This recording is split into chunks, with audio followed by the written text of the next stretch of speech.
আসসালামু আলাইকুম, সবাই কেমন আছেন? আশা করি অনেক ভালো আছেন। ইনশাল্লাহ আমি অনেক ভালো আছি। আজকে ছুটির দিন থাকায় ঘরের মধ্যে ব্যায়াম না করে একটু প্রকৃতির মাঝে ব্যায়াম করার চেষ্টা করছি। বাইরে বৃষ্টি নামছিল, ব্যায়াম করতে ভালোই লাগছিল। ভাবলাম আপনাদের সাথে একটু শেয়ার করা যাক।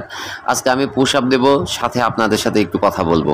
আমরা যারা বাড়িতে ব্যায়াম করি তারা কিন্তু অবশ্যই সঠিক নিয়মে পুশ আপ দেওয়ার চেষ্টা করব। প্রথমে 1 হাত 4 আঙ্গুল পরিমাণ মেপে নেব এবং 2 হাত চেস্ট বরাবর রেখে পুরো শরীরটাকে আস্তে আস্তে নিচের দিকে নামানোর চেষ্টা করব এবং উপরের দিকে প্রেস করব। এই পুশ আপের পাশাপাশি আমরা 2 পা আড়াআড়িভাবে সামনে এবং পিছনের দিকে নিলে অ্যাপসেরও বেশ ভালো উপকার পাওয়া যায়।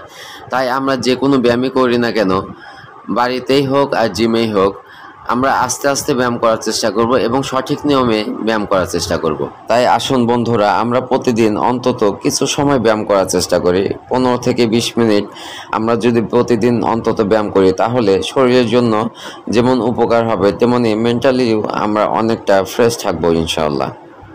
আমরা অনেক কাজেই নিজেকে ব্যস্ত রাখি, তবে শরীরের যত্ন নেওয়ার কথা আমরা অনেকেই ভুলে যাই। তাই আমরা আজকে থেকেই সময়টাকে একটু কাজে লাগানোর চেষ্টা